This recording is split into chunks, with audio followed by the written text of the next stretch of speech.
नमस्कार सभी भाइयों बहनों को। जैसा कि मैंने कहा था कि 8:30 बजे मैं पहुंच जाऊंगा आपके पास और इस आंदोलन के बारे में हम लोग डिस्कशन करेंगे और क्या कमी रह गई हम लोगों के अंदर और कैसा ये आंदोलन रहा और किस तरीके से हम लाल ढंग चिन्हल खाद मार्ग बना सकते हैं।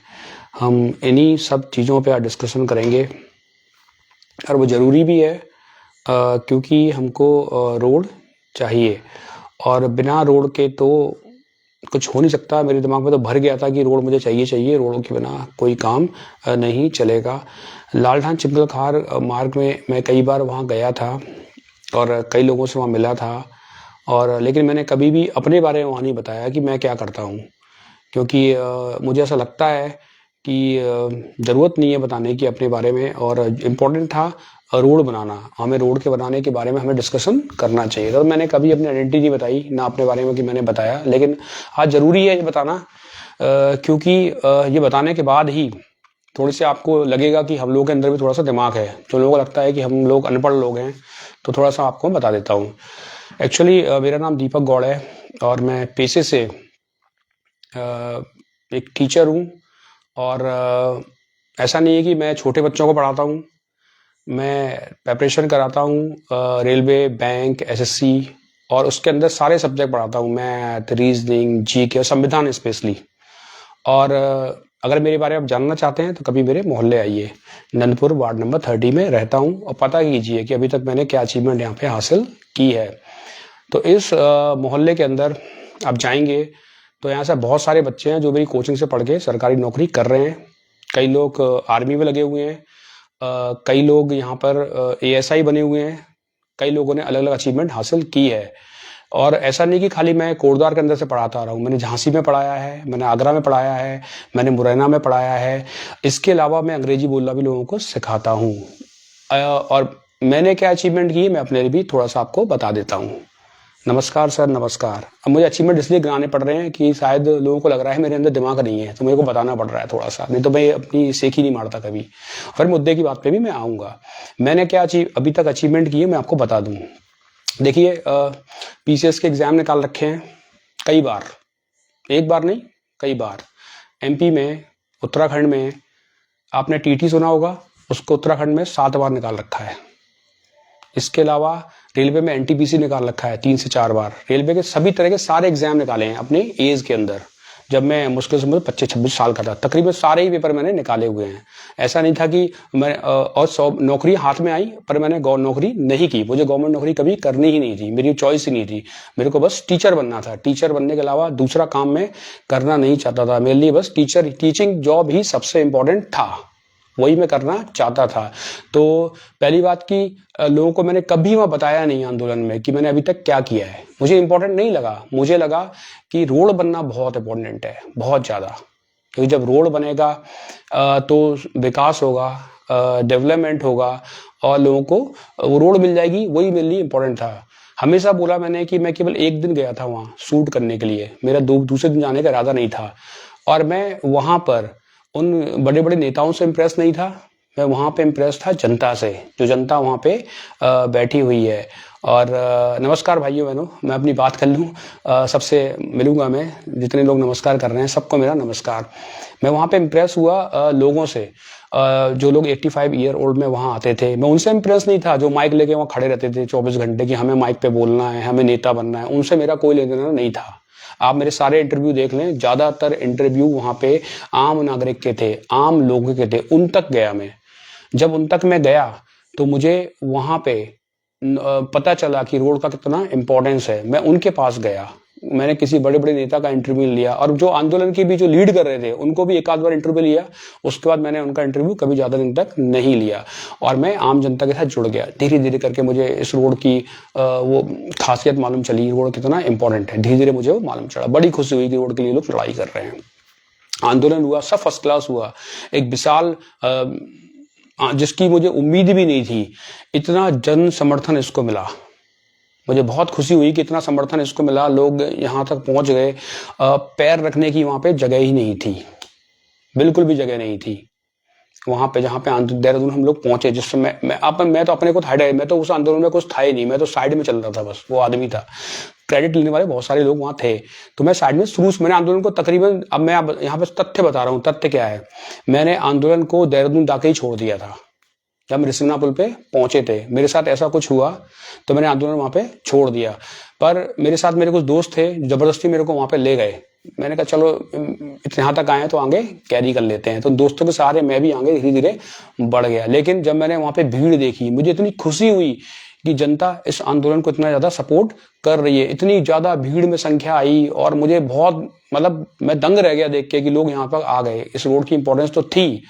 अब आते हैं मुद्दे की बात पे। ये सब बात है कि लोगों ने, और मैं लाल ढाक के लोगों की जिन्होंने इतना समर्थन दिया इस आंदोलन को, चिल्लर खाल के लोगों की बहुत ज्यादा मतलब प्रशंसा करता हूँ कि उन्होंने खुल के वहां पे सपोर्ट किया। महिलाओं की प्रशंसा करता हूँ, मेरे हीरो तो महिलाएं ही हैं। और वो लोग हैं जो 85-87 ईयर के ओल्ड थे, जो मेहनत करके वहां पहुंचते थे, वो मेरे हीरो हैं, असली हीरो, जिन्होंने वो उस फाइट को लड़ा और लड़ते रहे, अभी भी लड़ रहे होंगे कई लोग।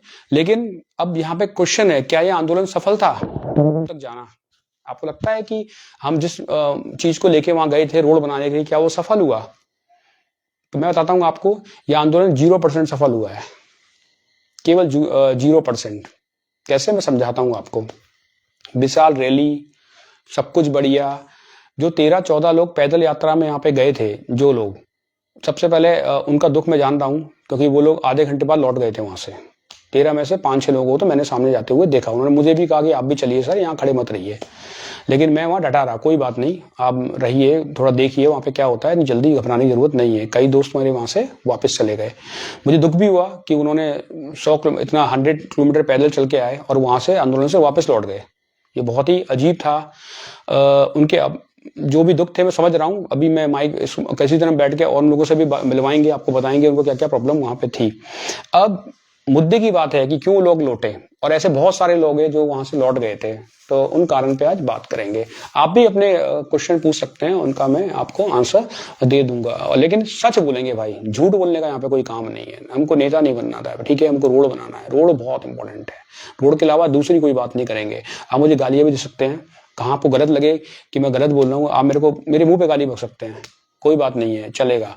और लेकिन मैं सच बोलूंगा कि सच बहुत इंपॉर्टेंट है। देखिए, अब ये आंदोलन, मैं आपको बोलूं, ये रोड बन सकती थी। जो हम वहां गए थे सब कुछ बेस्ट था, जन समूह था, लोगों का एक पूरा का पूरा अवाम वहां पे आया था, सब कुछ अच्छा था। रोड बनने के लिए सब कुछ परफेक्ट हो रहा था, सब कुछ परफेक्ट, सब अच्छा था। मैं भी खुश था कि सब अच्छा हो रहा है। हम भी घुस गए। मैंने जीवन में कभी मेरी पुलिस से गुत्था गुत्थी नहीं हुई ना, कभी मैं वहां पे गया मेरे खिलाफ कोई रिपोर्ट है, कुछ नहीं है। मैं सिंपल जीवन काटा है पढ़ाने वाला। लेकिन मैं भी घुस गया उसमें लड़ाई झगड़े के अंदर, क्योंकि मुझे लगा कि जैसे जिनको मैंने देखा है, एक महिला थी, उनको धक्का दिया था। जब धक्का दिया तो मुझसे नहीं रोका गया, मैंने माइक वाइक सब फेंका और मैं भी उसमें घुस गया, कूद गया उस झगड़े में, लड़ाई करने में, जो कुछ हो रहा था। क्योंकि मुझे उस जो धक्का दिया गया उन लेडीज को, तो मेरे को वहां अच्छा नहीं लगा और मैं एक छोटे बच्चे की तरह कूद पड़ा उसके अंदर, जबकि मेरी एज 47 ईयर ओल्ड है। इतना सारा वजन है, आपको संभालना ही मुश्किल होता है। और दिन रुकना चाहिए। हाँ, राइट, अनुराग कुकरेती कुछ कह रहे हैं, मेरे को भी इसमें लोगों के आपसे वहां 1-2 दिन और रुकना चाहिए था। आप लोगों को क्या प्रॉब्लम थी? राइट, नहीं जानता पर रुकना चाहिए। हाँ भाई साहब, अनुराग जी, अंगनाथ कुकरेती जी, उसी मुद्दे पे मैं आ रहा हूँ, फ्लॉप हो गया, उसी पे मैं बात करने वाला हूँ। राइट, ठीक है अनुराग जी, नमस्कार। जो आप कह रहे हैं वो भी मैं ही कह रहा हूँ, मैं आपके साइड ही हूँ। अब सुन लीजिए आप मेरी बात, बस मैं आपको जवाब देता हूँ धीरे धीरे। देखिए, सब कुछ फर्स्ट क्लास था, कुछ चीजें वहां पे हुई, मैं उसको बाद में बताऊंगा। जैसे अभी अनुराग कुकरेती जी कह रहे हैं कि आपको 2-4 दिन वहां पे रुकना चाहिए था, मैं आपके साथ हूँ। यही बात मैं वहां पे कह रहा था कि वहां 2-4 दिन रुकना चाहिए था। सुनने वाला वहां कोई था ही नहीं। अब मैं आपको बताता हूँ क्यों वहां सुनने वाला नहीं था। इस आंदोलन को 2 लोग चलाते हैं केवल, नाम उनके नहीं लूंगा, नाम लूंगा तो वो मेरे पे भड़क जाएंगे, क्योंकि उनको पसंद नहीं आएगी, सच समझ में नहीं आएगा। इस आंदोलन का केवल 2 दिन चलाते, 2 लोग ही चला रहे हैं। और वो 2 लोग, जब देखिए, जब भी कोई आंदोलन बनता है और बड़ा होता है तो उसमें पारदर्शिता होनी चाहिए थी। पारदर्शिता क्या होती है कि आपका जो भी ग्रुप है जो निर्णय लेता है वो सबके सामने रखे जाने चाहिए और सबसे पूछना चाहिए कि निर्णय सही है कि गलत है। ये उस आंदोलन में नहीं था बिल्कुल भी। किसी को पता नहीं होता था कि इस आंदोलन में क्या होने वाला है, कौन आगे जाएगा, कौन 5 लोग वहां बात करने जाएंगे, किसी को नहीं पता ना। अगर पूछने भी जाए तो उसका आंसर आपको नहीं मिलता था। वो 5 लोग, अब 2-3 लोग आपस में डिसाइड करते थे और वैसे ही वो करते चले जाते थे। ये सबसे बड़ी कमी है। आपने अन्ना का आंदोलन देखा होगा, दिल्ली में हुआ था। जब वो कोई बात पूछते थे या कुछ नया कुछ करना चाहते थे तो जनता की राय लेते थे वो, कि जनता क्या चाहती है, मोबाइल रात में ऑफ कर दें या जला दें, तो वो समझ जाते थे कि जनता की इसमें क्या राय है और उसी हिसाब से वो आंदोलन को आगे पीछे करते थे। ध्यान रखना, राइट, मैं आपको बता रहा हूं। पर हमारा जो आंदोलन था, ये मुझे लगा कि ये हम रह रहे हैं, हम बात करते हैं लोकतंत्र की, पर यहाँ पे लगा मुझे ये लोकतंत्र नहीं, राजतंत्र है। यहाँ पे एक राजा है, उसका एक सेनापति है और बाकी लोगों का पता ही नहीं है वो लोग कौन है। वो जो ऑर्डर देते थे वो सबको फॉलो करने होते थे, कोई क्वेश्चन नहीं कर सकता था, जो सही हो या गलत हो। अब बाद में, और वो उनकी बात भी करूंगा, बाद में क्या हुआ देखिए। तो एक ऑर्डर पास हो गया, ये काम करना है, तो बाकी कोई क्वेश्चन नहीं करेगा, ना कोई पूछेगा, ना किसी को पता चलेगा अंदर क्या हो रहा है। अरे भाई, एक आप इतना बड़ा आंदोलन चला रहे हैं तो पारदर्शिता तो होनी चाहिए ना। जब जनता के साथ बैठे हैं, आपको लग रहा है कि 2 ही लोगों ने आंदोलन चलाया है। इस आंदोलन को चलाने के लिए 800 लोग गए वहां पे, 2 लोग नहीं थे। उन 800 लोगों का सबसे ज्यादा इंपॉर्टेंस है। 800 लोग वहां पे खड़े हुए थे, आपके लिए झगड़ा कर रहे थे, लड़ रहे थे, कोई लाठी खा रहा है, सब खा रहे थे ना। तो उनको इंपॉर्टेंस नहीं देना है हमको कि 2 ही लोग क्रेडिट लेंगे, ऐसा क्यों है? तो पहली बात, इस आंदोलन में पारदर्शिता की कमी थी। अगर पारदर्शिता होती इस आंदोलन के अंदर तो ये फ्लॉप नहीं होता। मैं इसको फ्लॉप कह रहा हूं पूरी तरीके से। हमें ऐसा महसूस हुआ, हमें पर्सनली, मुझे नहीं, मेरे साथ में जितने लोग और थे, बस में मेरे साथ कई लोग आए, उन्होंने सब ने ये बात बोली कि आपको वहां पे रुकना चाहिए था, अब वापस क्यों आ गए? अब प्रॉब्लम क्या है? हमको सुनता कौन है? हम तो उसमें एक मतलब कह सकते हैं उनके ग्रुप में हम लोग एक मतलब क्या बोलूं मैं आपको, एक सीख के समान थे। वो उठा के बाहर फेंक दिया, जब यूज करना है यूज कर लिया। हमें कोई नहीं सुन रहा था वहां पे, हम कुछ नहीं, वो अपने आप डिसाइड करते थे, अपने आप कर लेते थे अपना।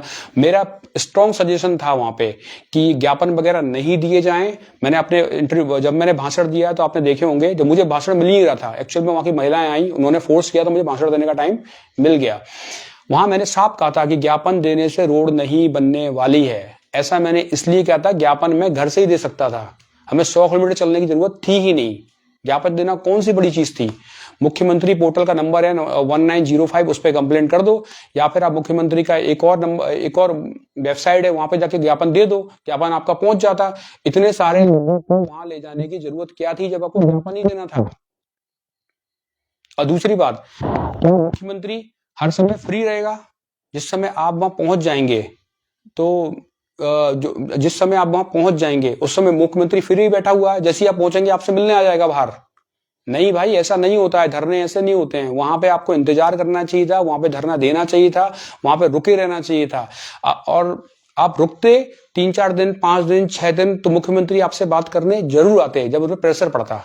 मुख्यमंत्री को पहले से मालूम ही था कि ये लोग अभी यहाँ बैठेंगे और 2 दिन बाद ये यहाँ से, मतलब 2-3 घंटे बाद यहाँ से निकल जाएंगे। सारा प्लान था, सारा सबको पता था। वहां पे पुलिस वाले जो लोग थे वो मुझसे आके खुद बता रहे थे कि आप सर क्यों लड़ रहे हो यहाँ पे, क्यों इन लोगों के लिए लड़ रहे हो, ये लोग केवल कैमरे के लिए आए हैं, अब ये चले जाएंगे वापस।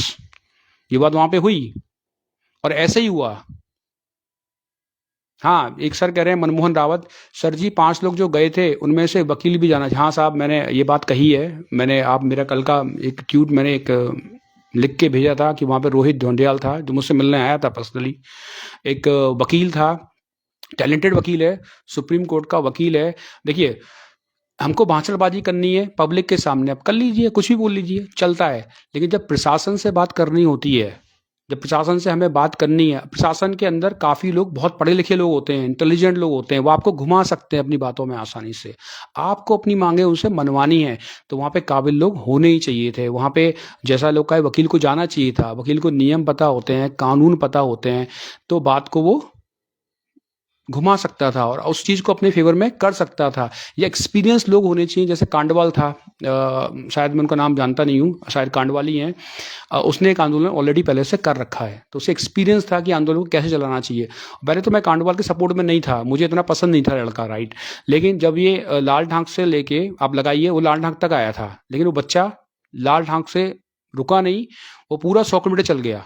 तो मेरे को उसके लिए थोड़ी सिंपैथी हो गई, ये लड़के में कुछ दम है भाई, उसको अंदर ले जाना चाहिए था, कांडपाल को अंदर ले जाते। आप उस लॉयर को, रोहित ढोंडियाल को, जब हमारे पास लॉयर था तो क्यों नहीं ले गए? तो मैं भी कह रहा हूँ उसको अंदर ले जाना चाहिए थे। अब मैं आपको बता रहा हूँ एक बात, ये बात किसी को पता ही नहीं थी कि 5 लोग कौन जाएंगे, ना इसके बारे में कभी किसी की राय ली गई। वही जो मैं बात स्टार्टिंग से कर रहा हूँ कि पारदर्शिता होना बहुत जरूरी है किसी भी आंदोलन के अंदर। जब ये 5 लोग जा रहे थे, पहले से तय थे, तो हम सबको, हम खैर मुझे तो वो कुछ गिनते नहीं है, मैं तो उनके साइड में हूँ ही नहीं, राइट, ठीक है, मुझे तो जनता प्यार करती है बस। मैंने तो, मेरे तो इंटरव्यू को दे भी नहीं रहा था वहाँ पे। तो जब लोग वहाँ पे थे, जब ये बात 5 लोग डिसाइड हो रहे थे, तो ये बात सबके सामने वहाँ पे रखनी चाहिए थी, ये 5 लोग अंदर जाएंगे, पहली ये बात हो जानी चाहिए थी। तो ये बात वहाँ क्लियर हो जाती कौन से 5 लोग जाएंगे। कुछ लोग उसका विरोध करते, कुछ लोग उसके हामी भरते, वहाँ पे अच्छा खासा डिस्कशन होता, 10 20 25 लोग, कम से कम आंदोलन में 25 26 लोग तो आते ही थे रोज, तो उनके बीच में डिस्कशन होता, फिर एक राय निकल के आती, भाई ये 5 लोग जाएंगे, सब लोग एग्री हो जाते, और कोई बुरा भी नहीं मानता, हमने तय किए हैं 5 लोग।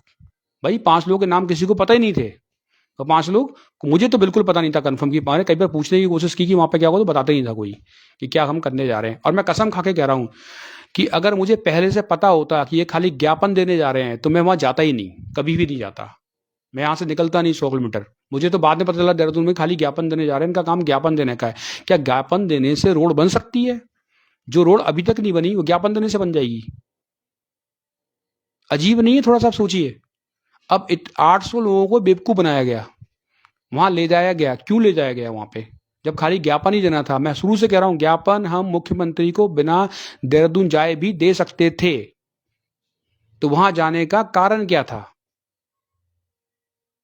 तो पहली बात, आंदोलन को सफल बनाने के लिए पारदर्शिता होने की बहुत जरूरत होती है। वो आप अन्ना के आंदोलन से सीख सकते हैं कि उन्होंने आंदोलन कैसे चलाया। अगर आप उसको सीखते तो आंदोलन फ्लॉप नहीं होता। अब दूसरी बात, मैंने अभी एक वीडियो देखा है, जो उस आंदोलन के लीडर हैं, उन्होंने माफ़ी मांगी है, माफ़ी मांगी है ना, राइट। तो उन्होंने माफ़ी मांगी है कि मुझसे गलती हो गई, मेरे को ऐसा करना चाहिए था, मेरे को वैसा करना चाहिए था, मेरे भाई। अब उस पर मैं आता हूँ कि माफ़ी क्या थी, राइट। आप देखिए, एक आंदोलन चला रहे हैं, 800 लोगों को वहां पे लेके जा रहे हैं, क्या आपको दोबारा मौका मिलेगा ये करने का? आप सोच रहे हैं कि बार बार लोग आपके पीछे चलते रहेंगे ऐसे ही बिल्कुल पागलों जैसे? अरे आपको रणनीति बनानी चाहिए थी, जो आपने अभी की ना, माफी, गलती हो गई मुझसे, उस गलती को करना नहीं चाहिए था, लोगों से बात करनी चाहिए थी, क्या करना है क्या नहीं करना है। ये तो मुझे लगा कि ये तो राजतंत्र है, लोकतंत्र नहीं है। बस एक राजा, उसका एक सेनापति, बाकी लोग पागल हैं। अरे वही लोगों से पूछ लेते, वही लोगों से बात कर लेते, सोल्यूशन ले लेते, और फिर जाके जो झंझट ही नहीं होती, गलती नहीं होती। अरे आंदोलन में कभी माफी नहीं मांगी जाती है? अभी देखा अन्ना को माफी मांगते हुए कि मैंने कोई गलती कर दी है? नहीं देखा होगा आपने, कहीं सुना आपने अन्ना को कि मैंने आंदोलन में कोई गलती कर दी थी?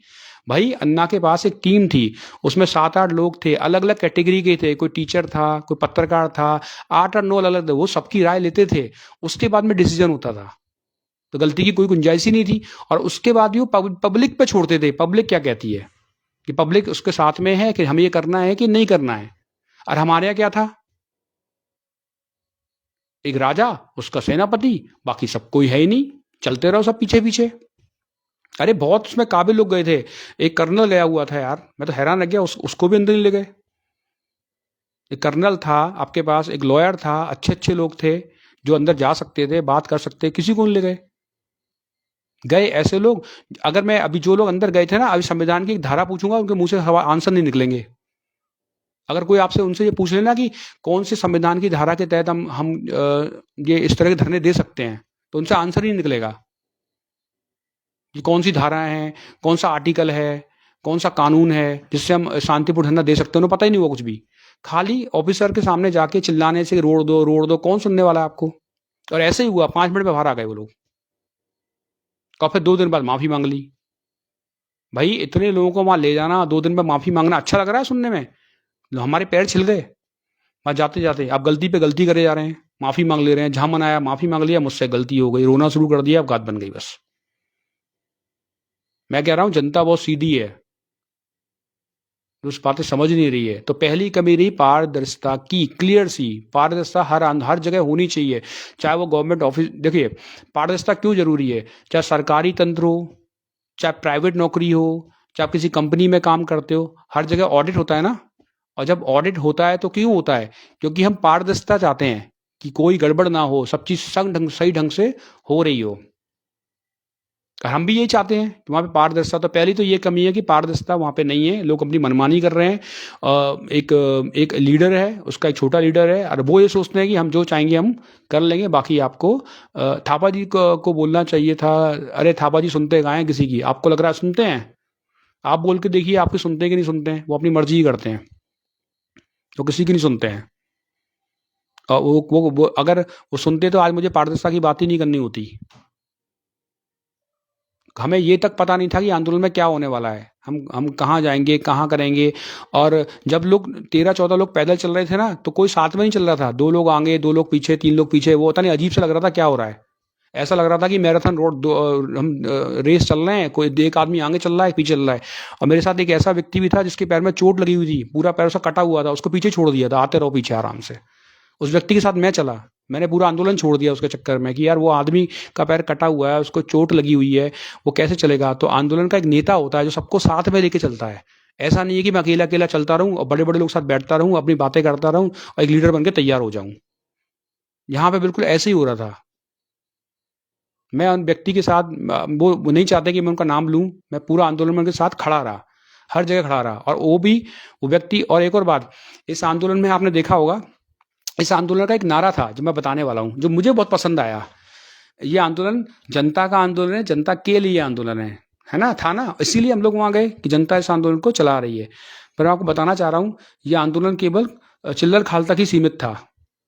जैसे ही हम पैदल यात्री वहाँ पहुँचे, तो जनता का आंदोलन जनता के लिए खत्म हो गया।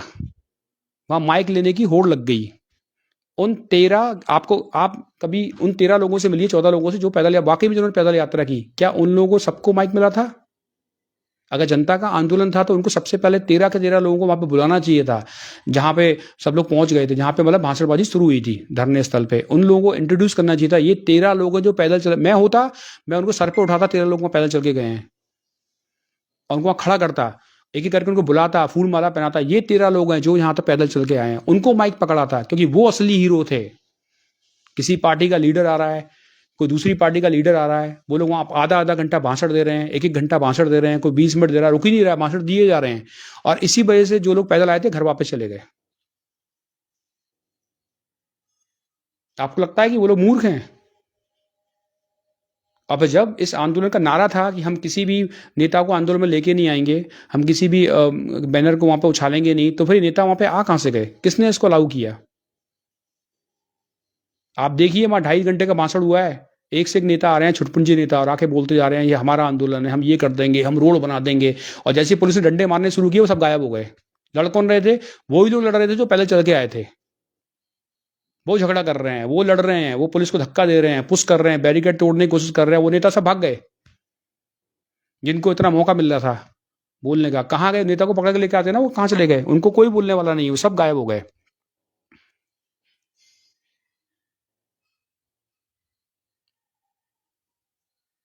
आप जाके, और मैं नहीं पूछ रहा, आप जाके पूछिए वहां आंदोलन में जो लोग जाते हैं कि कौन डिसाइड करता है क्या होगा? क्या किसी से राय ली जाती है? जैसे भाई कर रहे हैं, ये कैसे डिसाइड किया, कौन जाने? देखा, वो लोग भी कह रहे हैं पता नहीं किसने डिसाइड कर लिया, किसी को मालूम ही नहीं आंदोलन कैसे चल रहा है। तो भाई, जिन्होंने पहले आंदोलन किए उनसे हमें सीखना चाहिए ना, आंदोलन कैसे हुए, कन्ना ने कैसे इतना बड़ा आंदोलन खड़ा कर दिया। बिना पारदर्शिता के कोई भी आंदोलन नहीं चलाया जा सकता है।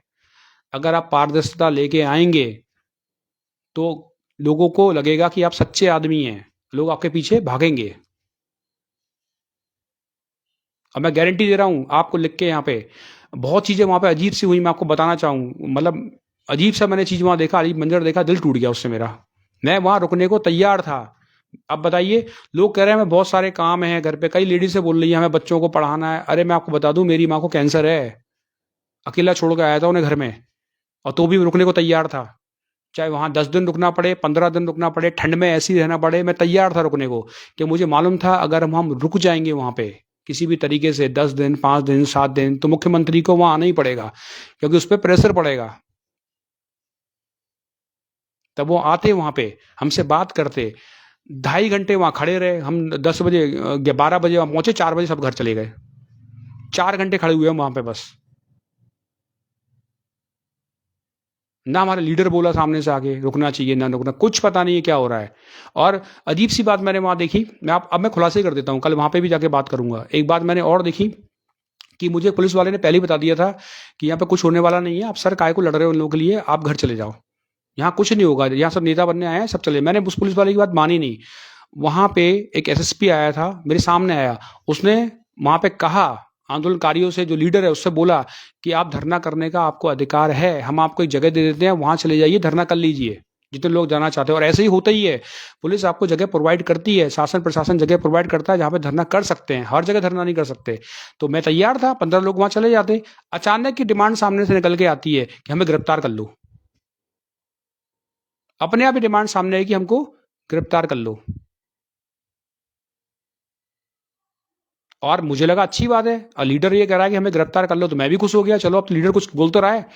भाई नारेबाजी हुई, पुलिस बल में लीडर घुस गया, हम भी सब पीछे से वहां पे घुस गए, सब लोग नारेबाजी कर रहे थे। अंदर बस में जाके जो लीडर है वो मोबाइल देख रहा है बैठ के। अब मैं पूछ रहा हूँ कि क्या हमें जेल ले जाएंगे, हमें कहाँ ले जाएंगे, जेल ले जाएंगे। मैं खुश था जेल जाने के लिए, क्योंकि हम इसीलिए वहां गए थे। हम थोड़ी ना वहां पे कोई दाल रोटी और चावल खाने गए थे, पिकनिक मनाने गए थे, जेल ही जाने गए थे। तो मुझे लगा कि शायद हमको वो ले जाएंगे। हाँ अभिषेक जी, आप बिल्कुल सही कह रहे हैं कि वो मुझे वहां पे ले जाएंगे जेल, और अब फिर हमको धरने स्थल की जगह मिल जाएगी, मुझे ऐसा लगा था। मैं पूछ रहा था बार बार कहाँ, कई लोग पूछ रहे थे। एक पुलिस वाला उसके अंदर था, हंस के सबसे बातें कर रहा था, मीठी मीठी बातें कर रहा था, कहीं से नहीं लग रहा था कि कोई प्रेशर है किसी पुलिस वाले के ऊपर।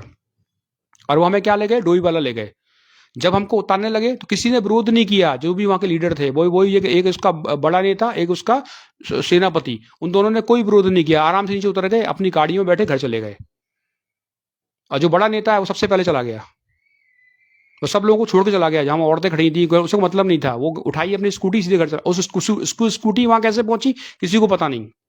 उसी जगह पे वो लेके स्कूटी अपने घर हम वहीं खड़े रहे। 1-1.5 घंटे बाद बस आई, फिर हम घर पहुंचे। और बस में सब लोगों ने यही मुझसे पूछा कि आप वहां क्यों नहीं रुके। मैं क्या जवाब दूं, मैं उस धरने का लीडर तो था ही नहीं। और जो मैं क्वेश्चन कर रहा हूं, ये मेरा क्वेश्चन नहीं है, धरने पे आए हुए सभी लोगों का ये क्वेश्चन था कि आप वहां क्यों नहीं बैठे, आपको घर आने की क्या जरूरत थी, क्या ज्ञापन देने से क्या रोड बन जाएगी। नहीं, ज्ञापन देने से रोड नहीं बनेगी, ये बहुत पुरानी रोड है, 25 साल पुराना मामला है। अगर ज्ञापन देने से रोड बनती तो बहुत पहले ही बन जाती।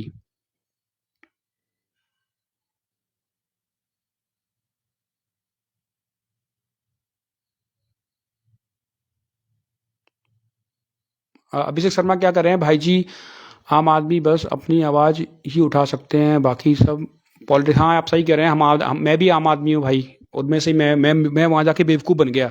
मैं ये कह रहा हूँ, मेरे सेंटीमीटर जुड़ गए थे लोगों के साथ, और मुझे उस आंदोलन से बहुत प्यार था, रोड बनाना हमारे लिए बहुत ज़रूरी था।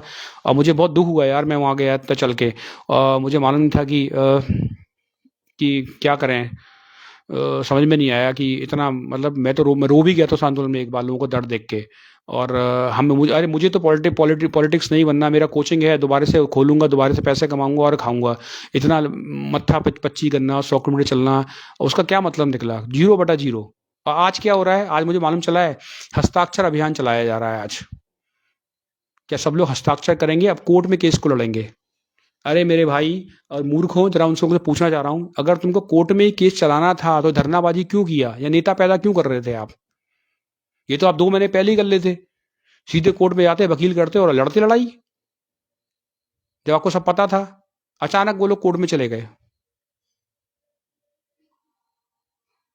अब वो कोर्ट में जाएंगे, अब कोर्ट में लड़ेंगे। अरे अब कोर्ट में लड़ना ही है तो वहां पेड़ के नीचे धरना क्यों दे रहे हो, वो दिखावा क्यों कर रहे हो। कोर्ट में जाना है तो कोर्ट में जाना है, आप वकील कीजिए, कोर्ट में चले जाइए, हस्ताक्षर करना है, लोगों को एक दिन बुलाइए, सबको, जिसको करना करेगा, नहीं करना नहीं करेगा, बात कोई खत्म। अब वहां धरना दरा के फिर कौन सा नेता पैदा करना है दोबारा से, क्यों बैठ गए वहां पे। अगर वो मेरी बात मानते, मुझसे राय मांगते, तो मेरे को सही राय देता है स्टार्टिंग से ही। अगर मुझसे पूछा जाता या मुझे पता चलता कि क्या हो रहा है, अगर मुझसे वो राय मांगी जाती कि सर आप क्या कहना चाहते हैं, क्या करना चाहिए, तो मैं उनसे शुरू में ही कहता कि जो 5 आदमी बात करने जाएंगे उनमें कुछ अलग अलग टाइप के आदमी होना चाहिए। उसमें एक टीचर होना चाहिए, उसमें एक लॉयर होना चाहिए, उसमें एक आर्मी का अच्छा बड़ा अधिकारी रैंक का आदमी होना चाहिए, 3 तो है, और एक युवा नेता भी होना चाहिए, ताकि जिसने पहले आंदोलन कर रखे हों। मैं ये उनको सुझाव देता, अरे आप चले जाइए, ऐसे 5 लोग जाइए। क्योंकि देखिए माइक पे खड़े होकर भाषण देना जनता के बीच, वो भी जनता जनता को भाषण देना और इम्प्रेस करना अलग चीज़ होती है। लेकिन जब प्रशासन से जब हम बात करते हैं, प्रशासन मतलब प्रशासन में बहुत काबिल आदमी आईएएस ऑफिसर होते हैं, पीसीएस ऑफिसर होते हैं, जिनकी इंटेलेक्चुअल लेवल बहुत अधिक होता है, एग्जाम करके पास आते हैं। जब डेलीगेशन जब आप जाएंगे उनसे बात करने के लिए, वो आपको घुमाने की कोशिश करेंगे अपनी बातों से कि आंदोलन खत्म कर दिया जाए किसी भी तरीके से। तो अगर वहां पर ऐसे काबिल लोग मौजूद हैं जो उनसे बात कर सकते हैं, उनको घुमा सकते हैं, मुझे मतलब ऐसे लोग वहां अंदर चाहिए थे जो उनको घुमा दें, अपनी बातों में घुमा दें। तो वो तो वहां कोई भी नहीं था। आप जरा उनका एजुकेशन चेक कीजिए, कौन लोग थे जो शासन में आईएएस पीसीएस से बात करने लायक थे। क्यों गए वो 5 लोग अंदर? और प्राउड से कहते हैं कि हमने 55 मतलब 55 दिन, अब तो ज्यादा हो गए, एक बार मुझसे प्राउड से उन्हीं महाशय ने कहा था मैंने 55 दिन आंदोलन चला लिया, ये कितनी बड़ा अचीवमेंट है। यार मैं उनकी बात काटना नहीं चाह रहा था, वरना मैं उनसे ये कहता कि आंदोलन 55 दिन चलाना अचीवमेंट नहीं है। आंदोलन होता है, आंदोलन करने से हमें नहीं कुछ नहीं मिलने वाला, हमें रोड बना के दो, वो होता है अचीवमेंट। चाहे वो 5 दिन आंदोलन करके बन जाए, वो अचीवमेंट था। आंदोलन को 265 दिन खींच लो, आंदोलन को 387 दिन खींच लो, आंदोलन को 2 साल खींच लो, 2027 तक खींच लो जब चुनाव आ जाए। उससे क्या फायदा होगा? रोड बन जाएगी। अरे चाहे आंदोलन 2 दिन चले, 3 दिन चले, 10 दिन चले, रोड बन जाए, वो इंपॉर्टेंट चीज है। आंदोलन चलाना इतना इंपॉर्टेंट चीज नहीं है। अब वहां बात चल रही है आंदोलन चलाने की कि आंदोलन कितना लंबा खींचना है। और अभी जो सिग्नेचर अभियान चल रहे हैं उसके लिए इतनी मीटिंग क्यों बैठ रही है, झंडे को लग रहे हैं? अरे आपके पास नंबर है, सबके फोन नंबर है, आपकी आपने किताब बना रखी है, रोज वहां पे लोग आदमी आते हैं, डेली आते हैं, सबको मैसेज करो कि सिग्नेचर अभियान चलाना है, उन पे किताब है, सब लोग आएंगे, एक ही दिन में खत्म हो जाएगा, वहां से हट जाओ सब लोग। लोगों को परेशान क्यों कर रहे हैं? अभी भी बेवकूफ़ी हो रही है जो पहले हो रही थी। किससे पूछ के निर्णय लिया कि हमको सिग्नेचर अभियान चलाना है? किसी से पूछा नहीं होगा। एक राजा, उसका मंत्री, और शुरू हो गए। 2 ही लोग उस आंदोलन में बोलेंगे, 2 लोग माइक पकड़े रहेंगे, बाकी सब लोग ऐसे ही घूमते रहेंगे पीछे।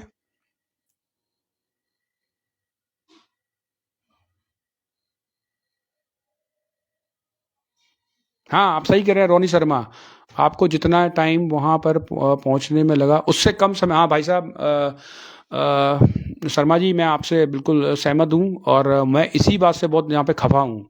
उन जितने भी लोग बैठे हैं वो क्योंकि वो आंदोलन करने नहीं गए थे, वो नेता बनने गए थे।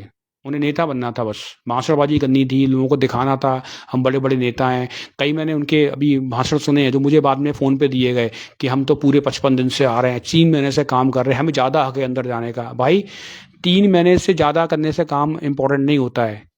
इम्पोर्टेंट ये होता है कि आप रोड बना के दें, चाहे 5 दिन में, चाहे 10 10 दिन में। आप चाहे 2 साल से उसके पीछे काम कर रहे हो, उससे कोई फर्क नहीं पड़ता है। फर्क उस चीज से पड़ता है कि रोड बना के दें। हम जहां चले थे आज वहीं पहुंच गए हैं, शुरुआत वहीं पे हो गई है, जिस जगह से हम लोग चले थे। अब दोबारा हस्ताक्षर अभियान होंगे, फिर रैली निकलेगी, हम दोबारा फिर जाएंगे, और फिर रोड बनेगी। मैं इसके पक्ष में नहीं हूं। मैं पक्ष में हूं जल्दी से जल्दी रोड बनना चाहिए।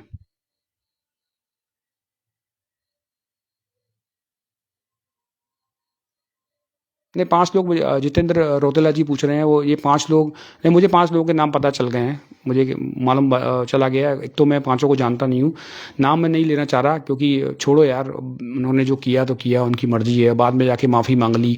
अब देखिए सर, आपने जो 5 लोग जो लोग थे, तो मैं ये कहना चाहूँगा, क्या आप इस बात से सहमत हैं कि इतना बड़ा आंदोलन चलाया जाए और किसी से कोई राय नहीं ली जाए, और अंत में जाके माफ़ी मांग लीजिए अब सब दर्शकों के सामने जाके कि हमसे गलती हो गई, हमको ऐसा करना चाहिए था, हमको वैसा करना चाहिए था। यार पहले ही लोगों को ले जाते नहीं ना, पहले एक अच्छी रणनीति बनाते, साथ में लोगों को ले जाते, लोगों से बात करते। कौन सी बात आपको अच्छी लग रही है? रणनीति बनानी चाहिए थी पहले, कि बस वहाँ सीधे पहुँच जाना चाहिए था? आप बताइए मुझे।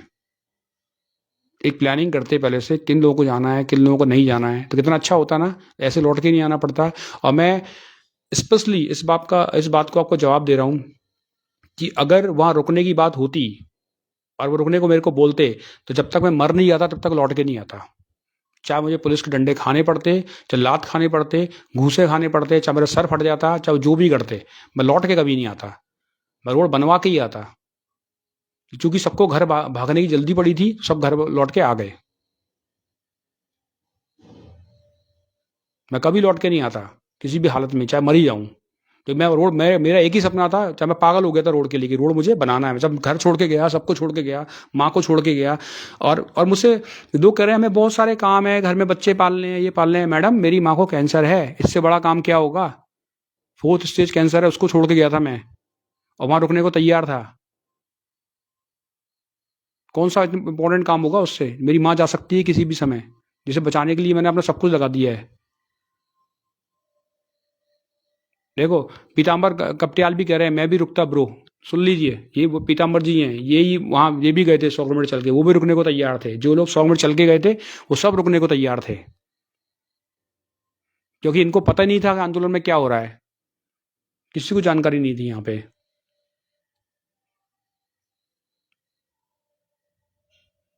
आपके भी कोई क्वेश्चन है तो पूछ सकते हैं, उनके मैं आंसर आपको दे दूंगा धीरे धीरे करके। पर अभी तक जो भाई लोगों ने क्वेश्चन किया है, वो क्वेश्चन एक्चुअल में, जब मैं बस में वापस आ रहा था, तो वहाँ पे जितने लोग बैठे सबने मुझसे यही पूछा, आप वहाँ रुके क्यों नहीं? क्या वहाँ पिकनिक मनाने गए थे? मैं क्या जवाब देता? क्योंकि हमारे नेता तो नहीं गए बस में, उनके पास तो स्कूटी थी, वो से निकल गए। सारे क्वेश्चन मेरे पे आ गए। मैं उनको क्या जवाब देता कि हम लोगों ने क्या किया? मैं तो हुई नहीं, ना मुझे कभी बोला गया कि आप माइक से जाके कभी बोलिए। इवन आप, अगर आप सारे वीडियो देखेंगे ना, जितने भी ये बड़े बड़े लीडर हैं, उनके मतलब उनके जो भी कैमरा मैन हैं, आप वीडियो उनके ध्यान से देखिए, मैं वहाँ कहीं दिखूंगा ही नहीं आपको। उन लोगों ने मुझे सूट तक नहीं किया है। अब मेरे को सब समझ में आता था कि मुझे सूट नहीं कर रहे हैं, नहीं चाहते कि मैं, मेरा कोई भाषणबाजी हो या मेरा कोई वीडियो इनके चैनल पे जाए। आप देखिए वीडियो खंगाल खंगाल के, एक आध वीडियो बड़ी मुश्किल से मिलेगा। वो हमको कोई इंपॉर्टेंस नहीं दे रहे थे कुछ भी। भाई मैंने पढ़ाया है इतने साल तक, भाई बच्चों की नौकरियां लगवाई हैं, थोड़ा बहुत नॉलेज तो मेरे को भी है कि ये रोड कैसे बन सकती है और क्या इसमें कमी है। मैं अभी तक सब चीज़ों को नज़रअंदाज कर रहा था, क्योंकि मेरे को केवल रोड बनानी थी। मुझे फ़र्क नहीं पड़ता कौन नेता बने, कौन नेता नहीं बने। नेता बनो, कोई बुरी बात नहीं है। मैं तो खुद कहता हूँ कि आम आदमी नेता बने। आम आदमी नेता बनता तो बहुत कितना अच्छा रहता। लोगों के लिए काम करो, अब नेता बनो, कोई रोड बनाइए, नेता बनिए। हाँ जी, कंडवाल जी क्यों अंदर नहीं गए? अंदर नहीं गए, देखिए कंडवाल जी से मेरा ज़्यादा संपर्क नहीं है। निक बिस मुझसे पूछ रहे हैं, थोड़ा मैं आपको बता देता हूँ कि कहानी क्या है। देखिए, कांडवाल जी के पक्ष में मैं शुरू में तो मैं नहीं था, क्योंकि मुझे नहीं लगता था कि वो आंदोलन में बहुत दिन आए हैं। मैं उनके पक्ष में नहीं था स्टार्टिंग में, लेकिन जब वो बच्चा आया और लाल ठाक तक वो पैदल चल के चला गया, उसका उतना ही आना था, उससे ज़्यादा वो नहीं आना चाह रहा था। लेकिन वो बच्चा पूरा 100 किलोमीटर चल गया और उसके पैर टेढ़े हो गए थे। मैंने देखा था, वो दर्द में था बेचारा, चलता रहा वहाँ जाके। लेकिन उसको पूछा ही नहीं गया अंदर जाने के लिए। उसको जाना चाहिए था, मैं उसके पक्ष में हूँ, उस लड़के को अंदर जाना चाहिए था, क्योंकि उससे आंदोलन का एक्सपीरियंस था। अब जब आप किसी से पूछेंगे ही नहीं, तो क्यों कोई आपके साथ रहेगा? इसीलिए कांडवाल पीछे हट गए। मैं खुद पीछे हट गया था, मैं आंदोलन से हट गया था, मैं देहरादून जाने के बाद हट गया था, मैं साइड में हो गया था, मैं चल नहीं रहा था उन लोगों के साथ। जैसे कांडवाल अंदर हटा, वैसे अब ये ज़्यादा मेरी उससे बात नहीं है, मुझे किसी ने बताया है तो मैं आपको बता रहा हूँ। इसी वजह से मैं भी पीछे हट गया था कि कोई वहाँ पे किसी से पूछ नहीं रहा था। वो 2 लोग थे बस, जो लोग सबसे इंपॉर्टेंट थे। वो लोग अपनी मर्जी से सब सारी चीज़ें कर रहे थे। हाँ सर जी, आपको पता है कि रोड कैसे बनेगी? हाँ सर, हाँ मुझे पता है कि रोड कैसे बनेगी। ऐसा नहीं कि रोड बनेगी नहीं, रोड बनेगी, जरूर बनेगी रोड। लेकिन आपको अपने लीडर बदलने पड़ेंगे। आप सुन लीजिए इस बात को, बिल्कुल अच्छी तरह सुन लीजिए, क्योंकि ये जो लीडर हैं, इनको नॉलेज ही नहीं है। ये माफ़ी मांग सकते हैं खड़े होकर बस। आप सही लीडर लाइए, और ऐसे लीडर लाइए जो मरना भी जानते हों। ऐसा नहीं कि खाली भाषणबाजी करा, माइक पकड़ा, हम ये कर देंगे, हम वो कर देंगे, अलाना कर देंगे, फिर दिखाना कर देंगे, लेकिन उसमें लड़ने का जज्बा ना हो। एक पुलिस का धक्का लगा, 4 किलोमीटर जाके दूर गिर गए वो लोग। अरे लड़ने का मतलब आप में ताकत होनी चाहिए, स्ट्रेंथ होनी चाहिए चलने की, सब कुछ सहने की, डंडे सहने की भी, पिटने की भी होनी चाहिए थी।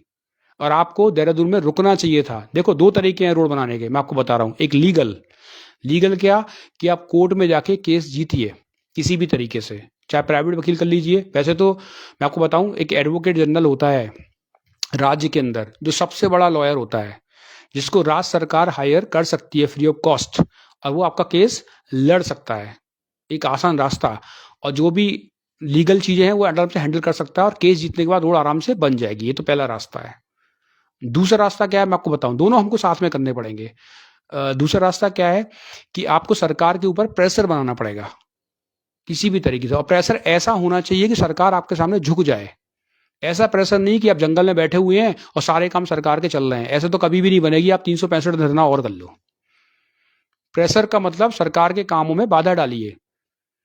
आपको देहरादून जाने की भी जरूरत नहीं है, मैं आपसे बता रहा हूं। आपके जो भी विधायक लोग हैं उनके घर के सामने जाके धरना दीजिए, वहां अड़ जाइए। अब जो डंडे खाने पड़ेंगे, मैं कह रहा हूं बिना डंडे खाए काम नहीं चलेगा। डंडे खाइए, मार खाइए, वहां अड़ जाइए। नहीं हम हटेंगे नहीं, हमारी रोड हमको दो। जब वहां 200-300 लोग रोज पहुंचेंगे तो उनके काम रुकेंगे, उनके काम ढंग से नहीं होंगे, तो फिर उन्हें आपसे बात करने बाहर आना ही पड़ेगा। जब वो बाहर आएंगे, आपसे बात करेंगे, आप अपनी बात रखिए, तब बीच का सोल्यूशन निकलेगा जिससे रोड बनेगी।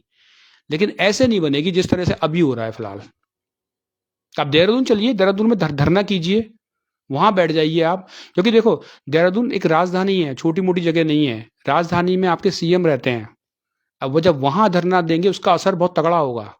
देखिए अभी जगह का नाम नहीं आ रहा, अभी 300 किलोमीटर की यात्रा करके लोग आए थे वहां पे, 45 डेज समथिंग धरना दिया उन्होंने, और उनको उनका हॉस्पिटल मिल गया आसानी से, क्योंकि वो लोग डरे नहीं। और पुलिस ने उनको मारा भी नहीं है किसी को, ये भी आप भूल जाइए पुलिस ने मारा। उनको धरने की जगह दे दी, जो वहां पे जाके चले गए, अपना धरना दिया, सारा काम किया, उन्हें हॉस्पिटल मिल गया। आपको भी यही करना है।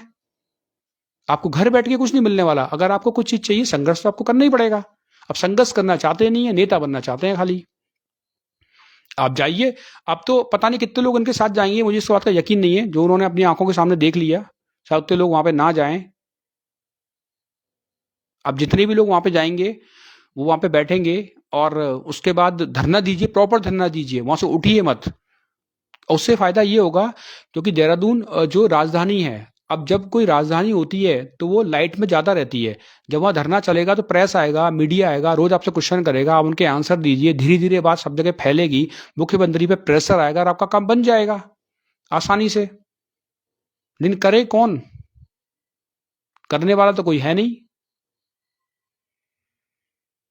दूसरी, टीम में पारदर्शिता होनी चाहिए। जब भी जितने भी लोग उसमें हैं उनके नाम पता होने चाहिए टीम के अंदर कौन है और कौन डिसीजन लेता है।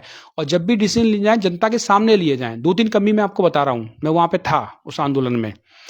एक एसडीएम का फोन आया था कोटद्वार से मिलने के लिए, और एसडीएम कह रहा था कि आप मुझसे मिलिए।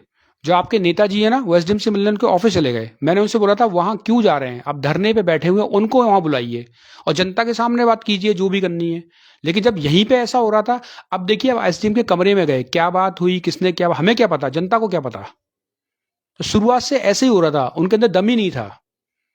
वो एसडीएम को वहां बुलवा लेते, जनता के सामने बात करते, सारी बात जनता के सामने होती, तो उसमें एक पारदर्शिता होती। कमरों के अंदर बात करोगे, जनता को क्या यकीन क्या बात हो रही है। और ऐसा बार बार होता रहा, कई बार। जैसे मैं आपको कुछ किस्से और बता रहा हूं जो मैंने वहां पे देखे। देखिए, अन्ना के आंदोलन को याद कीजिए, तो आपको कुछ बता, कुछ थोड़ी सी आपको भी अकल आएगी, थोड़ा सा पता चलेगा। देखिए, जब राजा राम जी अनशन पे थे और उनको 8 दिन समथिंग हो गए थे, तो एक टीम जांच करने के लिए वहां पे आई थी, उनकी रिपोर्ट को ले गई थी। शाम को उनको ले जा रहे थे। जब शाम को हमको पता चला उनको ले जा रहे हैं, पूरी भीड़ रात में वहां पहुंच गई और राजा राम जी को ले जाने के आदेश मिल गए। तो जब दूसरा दिन था, जब जब एसडीएम महोदय वहां पे आई थी, तो आपको पता ही उनसे बात करने कौन गया था? कोई बात करने नहीं गया, मैं बात करने गया था एसडीएम से। मैंने उनसे बोला, मैडम आप इन्हें किस बेसिस पे ले जा रही हैं? तो आपको सुन के आश्चर्य होगा, उन्होंने मुझसे बोला हम राजा राम जी को मनाने आए हैं, कन्वे करने आए हैं। कोई ऐसी रिपोर्ट नहीं थी वहां पे। मैंने कहा आप कोई रिपोर्ट लेके आई हैं जिससे आपको पता चले कि राजा राम जी बीमार हैं, वो अब धरना नहीं कर सकते? तो उन्होंने बोला रिपोर्ट नहीं है हमारे पास। अरे जब धरना तोड़ा जाता है, एक प्रोसेस होता है, डॉक्टर की टीम आती है, उसी समय दोबारा चेक करती है और एक रिपोर्ट की कॉपी आपको दी जाती है कि इनको क्या क्या प्रॉब्लम्स हैं। किसी ने वहां पूछा ही नहीं, किसी में इतनी हिम्मत ही नहीं थी।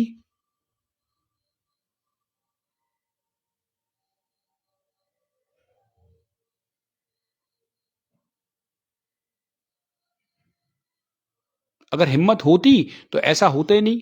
आप पुलिस से डर रहे हैं, आप डंडा खाने डर रहे हैं, सब चीज से डर रहे हैं, तो कैसे बनेगा रोड भाई?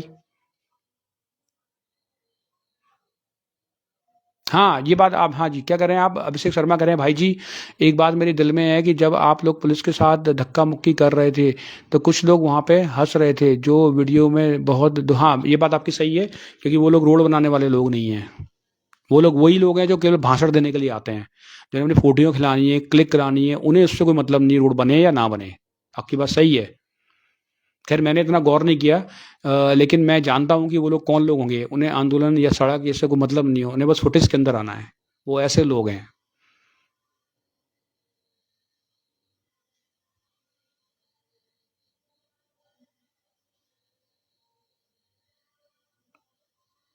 हाँ, रोहित डंडियाल को अंदर लेके नहीं गए, निक कह रहा है, बिल्कुल सही है। रोहित डंडियाल से मेरी बातचीत हुई थी, उसका पूरा एक इंटरव्यू है मेरे पास।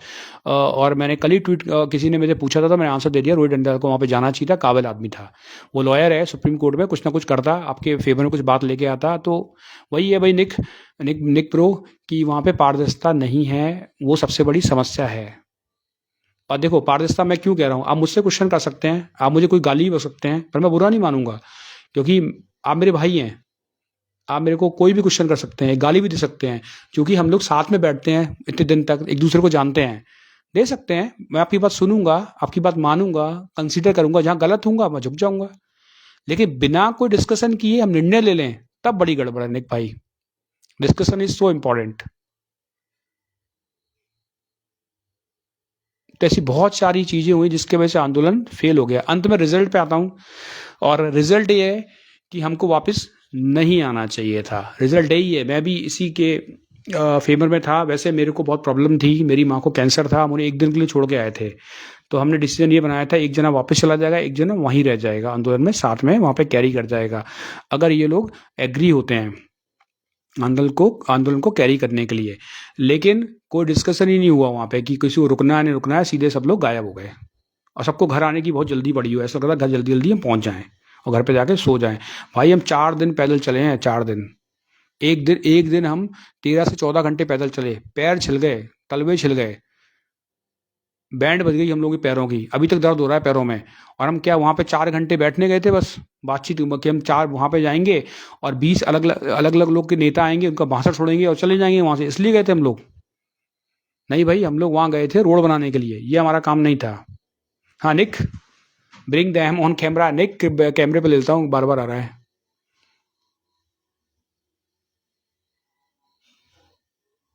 तो देखिए, इसलिए हम लोग गए थे रोड बने, ना कि हम वहाँ पे टाइम पास करने गए थे कि अबे कौन को यार एक को बताओ, मेरा 47 मेरा एज है, मैं टीचर हूँ, मैं कभी पैदल चलता ही नहीं हूँ।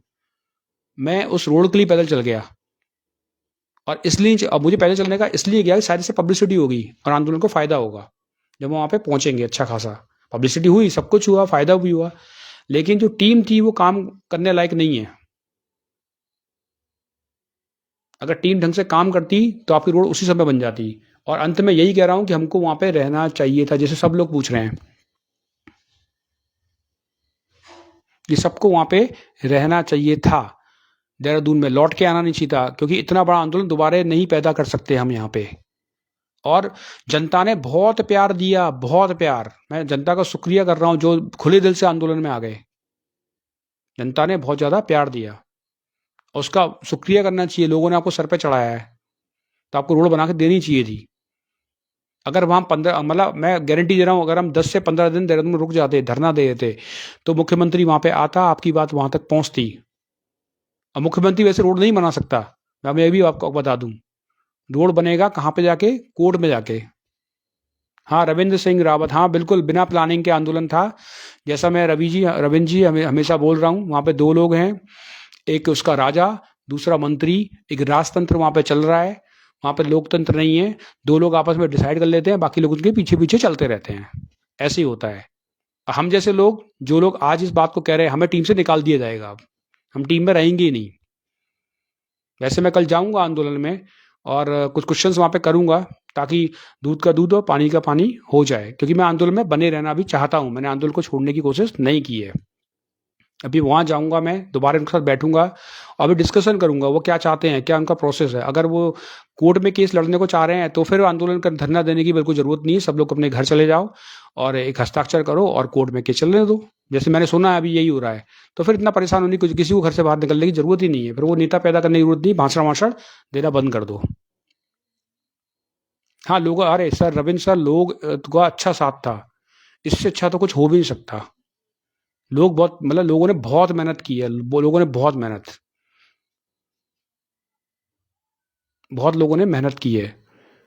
उसके लिए तो मैं हमेशा शुक्रिया रहूँगा। क्या बोलूँ, लोग इतने ज़्यादा इस आंदोलन को प्यार कर रहे थे। आंदोलन को सब कुछ अच्छा था, और उसको अंत तक पहुँचना चाहिए था। एक ऐसा मुकाम हासिल करना चाहिए था, कुछ ऐसी बात होनी चाहिए थी, ऐसे ही घर पे वापस नहीं आ जाना चाहिए था। मैं वहाँ पे रुकने के फ़ेवर में था, लेकिन हमारी को सुनने वाला वहाँ पे नहीं था। हम उसमें छोटी-सी मक्खी के समान थे। हमें कोई पूछता नहीं था, क्या हो रहा है, क्या नहीं हो रहा है। हमारे जब यूज़ करना है, यूज़ करो, फिर निकाल के बाहर फेंक दो। हम उस कैटेगरी के थे।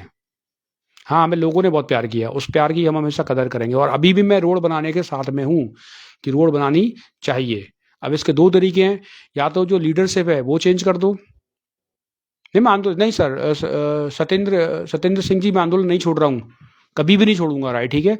जब तक रोड नहीं बन जाएगा तब तक मैं साथ में रहूँगा। मैं कुछ और तरीके निकालूँगा जिससे रोड बन सके। वो सही तरीके हैं जिससे हम रोड बना सकते हैं। मैं कल वहाँ जाऊँगा। अब मैं बता देता हूँ मेरा प्लानिंग क्या है। कल मैं वहाँ पे जाऊँगा। सर 5 लोगों के नाम इसलिए लेना नहीं चाहता कि कल मुझे वहाँ जाना है, वहाँ बात करनी है। वो 5 लोग, हो सकता है मेरी बातों को पसंद ना करें, जो 5 वहाँ पे आए। तो मैं पहले उनसे बात करूँगा, क्या वो आगे कर रहे हैं वो सब मुझे पता करना है। फिर मैं आपको बताऊँगा 5 नाम। अगले वीडियो में 5 नाम आपके सामने रिवील कर दूँगा, जब मैं कल एक बार वहाँ जाके बात कर लूँ। मुझे वहाँ बात करनी है और पूछना है, जो क्वेश्चन मुझे पब्लिक ने पूछे बस के अंदर, वही क्वेश्चन मुझे उनसे पूछने हैं कि उनकी राय इस विषय में क्या है, और क्या आगे भी वो माफ़ी माँगते रहेंगे। वो सब बातें मुझे लोगों से करनी है, और वो सब बातें जब हो जाएँगी, फिर मैं आगे डिसाइड करूँगा आंदोलन को कैसे ले जाना है, तो कैसे आंदोलन सही तरह से चलना चाहिए। क्योंकि हमारा मकसद केवल रोड बनाने का होना चाहिए, ना कि आंदोलन करने का होना चाहिए। कि जहाँ तक मुझे समझ में आ रहा है, जहाँ तक ये बात मैंने सुनी है वहाँ पे, कि हमने 55 दिन आंदोलन चला लिया, हमने 65 दिन आंदोलन चला लिया, ये किसी की बस की नहीं थी यहाँ करना, इतने दिन आंदोलन चलाना। तो वही मेरे को थोड़ा-सा उससे थोड़ा-सा पिंच हुआ कि हमको आंदोलन चलाना है कि रोड बनाना है। अगर आप आंदोलन को लंबा खींच रहे हैं, और ज़्यादा लंबा खींच रहे हैं, और खींचें, स्ट्रेच करते जाएँ और 2027 तक ले जाएँ, तो इसका मकसद रोड बनाना नहीं होगा। इसका मकसद होगा सीधे-सीधे से एक नेता तैयार करना, किसी भी तरीके से, और लोगों को बेवकूफ़ बनाना। मैं टीचर हूँ, मैं रिज़ल्ट पर यकीन करता हूँ कि रिज़ल्ट आना चाहिए। ऐसा नहीं कि हर जगह हम लोग फेल होते रहें। मुझे रोड चाहिए, आंदोलन नहीं चाहिए। और दोबारा वही आंदोलन होता रहेगा तो उससे रिज़ल्ट क्या आएगा? हमें रोड चाहिए, आंदोलन नहीं चाहिए। उस आंदोलन से फ़ायदा क्या होगा? और कुछ नहीं सर, बहुत उमा जी कह रही हैं कि आंदोलन अच्छा था। मैडम, कुछ गलतियाँ नहीं हैं, ज़बरदस्त गलतियाँ हैं। जो लीडर क्वालिटी उनके अंदर नहीं है, जो लोग वहाँ पे बैठे हैं। अन्ना, आप थोड़ा अन्ना लोगों का आंदोलन देखिए तो आपको मालूम चल जाएगा। वहाँ पे 8-9 लोगों का ग्रुप था, और जब भी वो डिसीजन लेते थे किसी भी चीज़ का, तो पहले तो आपस में डिस्कशन करते थे 8-10 लोग। उसके अलावा जनता पे भी छोड़ते थे कि जनता क्या कह रही है, और फिर एक रिजल्ट पे पहुँचते थे। पर अगर आप वहाँ जाते हैं, कभी बैठे हैं, तो आप वहाँ पे देखिए कि वहाँ पे कोई किसी से पूछता नहीं था। कहाँ सर मार्गदर्शन मनीष बोरा बोल रहे हैं कि आप टीचर हैं, आप उनका मार्गदर्शन करें। सर कोई लेना नहीं चाहता, हमसे कोई मार्गदर्शन लेना है। हमको तो वो लोग समझते थे कि इनको कभी भी यूज़ करें और बाहर उठा के फेंक दें। ये सच है।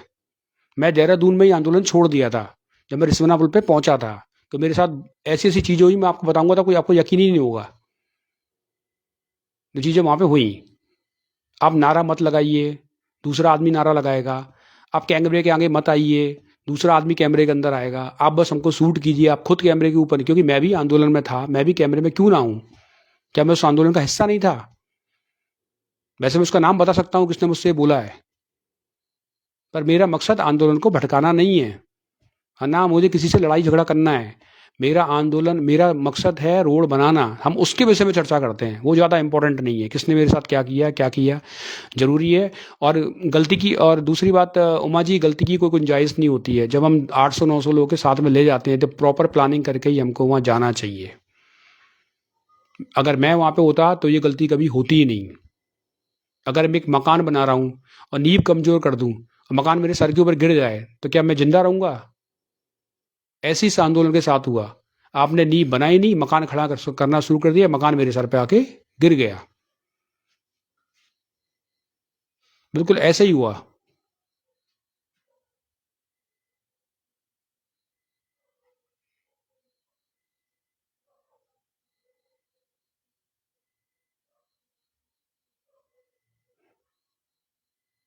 कौन थापा जी ने बोला, मुझे समझ में नहीं आ रहा मनीष बोरा जी क्या कहना चाहते हैं? कौन थापा जी ने बोला ये, उसके बारे में जो आप बताइए, क्या पूछना चाहते हैं? मुझे क्लियर नहीं हो रहा है इसको।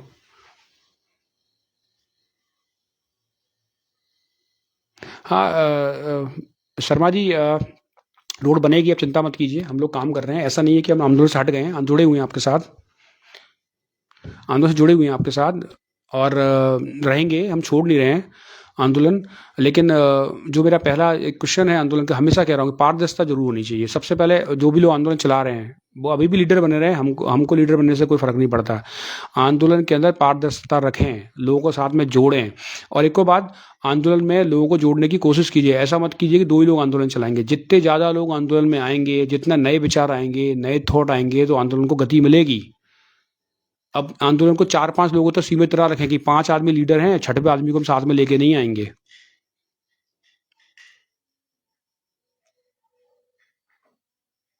हाँ, रोहित बात कर रहे हैं सपोर्ट, कोई बात नहीं। वो कह रहे हैं कि हम आपका केस फ्री ऑफ कॉस्ट लड़ेंगे। उन्होंने मुझसे कहा है, मेरी उनका इंटरव्यू हुआ है, आप देख लीजिए। उन्होंने बोला है कि हम फ्री ऑफ कॉस्ट इस केस को लड़ेंगे, वो फ्री में केस लड़ने को तैयार हैं। तो इसमें कोई बुराई नहीं है। अगर कोई हमारी सहायता कर रहा है तो हमको लेनी चाहिए, उससे बात करनी चाहिए, हटना नहीं चाहिए वहाँ से।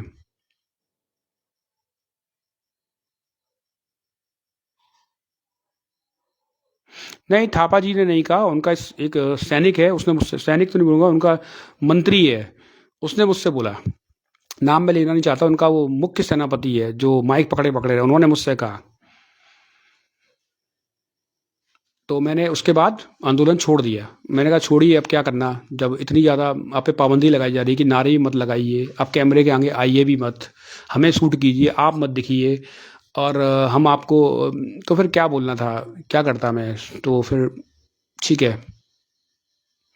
और फिर ये चीज़ें तो सर इतनी इंपॉर्टेंट नहीं है किसने मेरे साथ क्या किया, मैं इंपॉर्टेंट नहीं हूँ।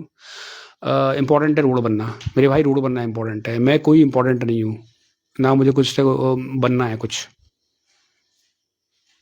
इंपॉर्टेंट है रोड बनना, रोड कैसी बनाई जाए, कि कोई मेरे साथ क्या कर रहा है कोई इंपॉर्टेंट नहीं है। मैं आंदोलन छोड़ रहा था, फिर भी मैंने छोड़ा नहीं, क्योंकि मेरे भाइयों ने कहा सर आप रहिए, वहाँ तक जाइए। मैं गया वहाँ तक। हाँ, मैंने आंदोलन की टी शर्ट उतार दी थी। आप देख लेंगे कि मैंने अपनी शर्ट पहन ली थी, पूरे रास्ते भर मैं टी शर्ट पहन के आया था, लेकिन उस दिन मैंने अपनी टी शर्ट शर्ट अपनी शर्ट पहन ली, क्योंकि मैं, वो मेरा विरोध करने का तरीका था। मैं किसी को गाली बकना नहीं चाहता था, गंदा बोलना नहीं चाहता था। मैंने शर्ट उतार के अपनी टी शर्ट और शर्ट पहन ली कि मैं अब आंदोलन में नहीं हूँ, अब आपको जो करना है कीजिए।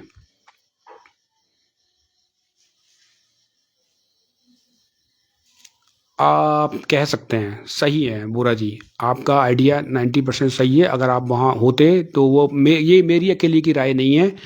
कम से कम जो पैदल यात्री गए थे, 13 में से 7 लोग यही कह रहे हैं, मैं अकेला नहीं कह रहा हूँ।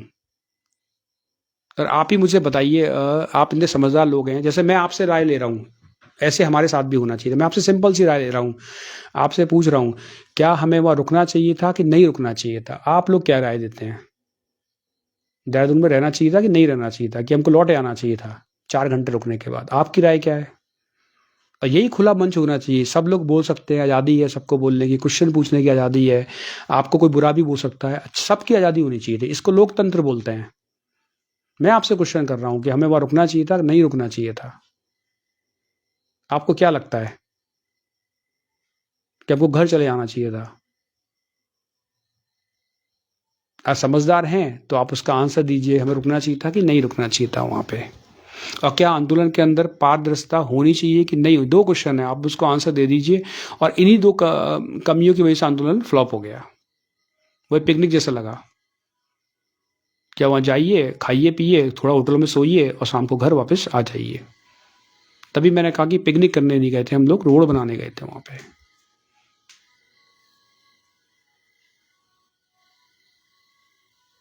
और अभी आंदोलन मैंने छोड़ा नहीं, मैं आपसे बता दूं, आंदोलन के मैं साथ हूं, लेकिन मैं उन चेहरों को आईना दिखाना चाहता था केवल, ताकि उन्हें पता चले कि वहां पे क्या होने वाला है। आपने क्या लिखा है? मेरा मानना है कि हार कर थक गए जब तक कि कान ना रुकना चाहिए। मेरा मानना है हार कर थक गए जब तक काम ना रुकना। समझा नहीं सर। मेरा मानना है कि हर नहीं, कोई थका वका नहीं सर गौरव, कोई थका वका नहीं है। हम रुकने को तैयार थे। अगर वो 20 दिन रुकने को बोलते तो मैं वहाँ बैठ जाता, अकेले ही बैठ जाता, 2-3 लोग बैठते हुए साथ में रुक जाता, क्योंकि मुझे उम्मीद थी कि वहाँ पे धरना देने से रोड बन जाएगी, जो वहाँ पे हुआ नहीं। तो वहाँ पे 2-3 गलती हुई है, ऐसा नहीं कि एक गलती हुई है। जो अभी जो लीडर है उनका इंटरव्यू आया था, मुझसे 2 गलती हो गई, तो मैं बता दूं उस पर ढेर सारी गलती हुई है। पहला गलती पारदर्शिता, यानी कि आंदोलन में कोई पारदर्शिता नहीं थी। दूसरी गलती कि लोगों की राय नहीं ली जाती थी, कि कोई प्लानिंग नहीं करते थे, कोई मैनेजमेंट नहीं था। दूसरी गलती ये है, राइट, ठीक है, जो बहुत बड़ी गलती है, राइट, ठीक है, तो इसलिए आंदोलन फ्लॉप हुआ। तीसरी गलती इच्छा शक्ति की कमी, जज्बे की कमी। आपको कोई चीज चाहिए तो संघर्ष तो करना ही होता है, संघर्ष हो करते तो आपको रिजल्ट जरूर मिलता। अगर वो संघर्ष कहाँ दिखता? जब हम देहरादून में बैठ जाते तो संघर्ष आपको दिखाई देता। तो इच्छा शक्ति की भी कमी थी। और चौथी, लोग नेता बनना चाहते हैं, कुछ करना नहीं चाहते हैं। देखिए इतने सारे नेता तो कोटद्वार में ऑलरेडी पहले से मौजूद हैं, तो हमें और नेता क्यों पैदा करने हैं? हमें नेता पैदा नहीं करने हैं, हमको रोड बनानी है। नेता करने का, पैदा करने का एक मैप चल रहा था कि चलो नेता पैदा करते हैं यहाँ पे। और मैं आपसे कह रहा हूँ ये लोग आंदोलन को 2027 तक खींचेंगे आराम से। हाँ 11 लोग, हाँ 11 लोग जो गए थे, उनको वहाँ पे रुकना चाहिए था। मनीष बोरा कह रहे हैं हाँ सर 11 में से एक मैं भी था, मैं रेडी था वहाँ रुकने को, पर हमारी बात कोई सुन नहीं रहा था। आपने कह दिया जो मैंने पूछा था, रुकना चाहिए था, राइट।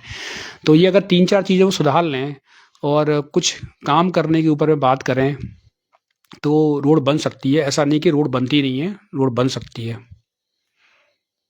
हाँ बिल्कुल, बंटी कुकरेती कह रहे हैं मेन प्लानिंग एंड मैनेजमेंट, इसमें ये आंदोलन पूरी तरह से फ्लॉप रहा। मैं भी आपके साथ हूँ। यहाँ पे कुछ पढ़े लिखे लोगों, इंटेलिजेंट लोगों की वहाँ पे ज़रूरत थी, आंदोलन ढंग से चला सकते थे, चला सकते थे, और वो हो सकता था। और अब मैं आपसे अब इस बातचीत को मैं ख़त्म करना चाहूँगा, लेकिन लास्ट के बाद आपको जो बता दूँ, कल मैं आंदोलन में जा रहा हूँ, मैंने आंदोलन ख़त्म नहीं किया है। आंदोलन में कल मैं जाऊँगा अपना माइक और कैमरा दोनों लेकर के। कल जो उनके लीडर हैं उनसे जनता के क्वेश्चन, जो क्वेश्चन आप मुझसे यहीं पे पूछ रहे हैं, वो क्वेश्चन मैं आपके वहाँ रख दूंगा और उनसे वही क्वेश्चन करूंगा कि इसके अंदर क्या क्या चीज़ें कमियां थी। तो जो भी लीडर हैं, मैं 12 बजे तक वहाँ पहुँच जाऊँगा, आप भी वहाँ पहुँच जाना, और क्वेश्चन आंसर हो जाएंगे, क्योंकि उससे पारदर्शिता आएगी, लोगों के अंदर जो कन्फ्यूज़न है वो दूर हो जाएंगे, और एक सीधा साधा अच्छा क्लियर मैसेज वहाँ पे जाएगा, जो बहुत ज़रूरी है। तो मैं जनता के सामने सारी बातें रखूंगा, उनसे पूछूंगा। इतने सारे क्वेश्चन तो आपने पूछ लिए, बस में मुझसे बहुत सारे लोगों ने बहुत सारे क्वेश्चन किए, वो क्वेश्चन भी वहाँ पे आ जाएंगे। ये मेरे पर्सनल क्वेश्चन नहीं है, और उन लोगों के क्वेश्चन भी आ जाएंगे जो पैदल यात्रा करके वहाँ पे गए थे, वो सब मैं कल वहाँ पे रख दूंगा। तो मैं सारे क्वेश्चंस वहाँ पे रख दूंगा। अगर वो जवाब देंगे मुझे सही तरीके से, तो मैं, और मुझे सेटिस्फाई कर देंगे कि आंदोलन बिल्कुल सही चल रहा था, हमने सब कुछ बढ़िया किया है, हमसे गलती भी जो हुई है उसके बारे में भी बात करूंगा, तो फिर सब कुछ ठीक है, तो सब कुछ ठीक है। और मैं फिर आंदोलन में उसी तरह से दोबारा से आ जाऊंगा। और मुझे अगर लगेगा कि वो अभी भी सवाल देने से बच रहे हैं, सवालों को जवाब देना नहीं चाहते हैं, वही कहानी फिर चलती है, पारदर्शिता नहीं होना, तो फिर सर बैठ के करेंगे क्या वहाँ पे? फिर एक आंदोलन होगा, हम फिर वहाँ जाएंगे, फिर वापस लौट के आ जाएंगे।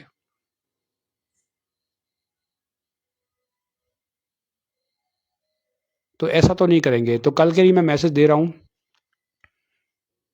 हाँ मैं बंटी जी, मैं आंदोलन में हूँ, आप चिंता मत कीजिए, आंदोलन छोड़ नहीं रहा हूँ। कल मैं वहाँ जा रहा हूँ, कल मैं वहाँ जाऊँगा, और वहाँ ये सब क्वेश्चन जो लोगों ने मुझसे अभी पूछे हैं और बस के अंदर पूछे, बस सब क्वेश्चन मैं उनके मेन लीडर से पूछने वाला। सेनापति से कोई बात नहीं करूँगा मैं, उसकी मुझे ज़रूरत नहीं है।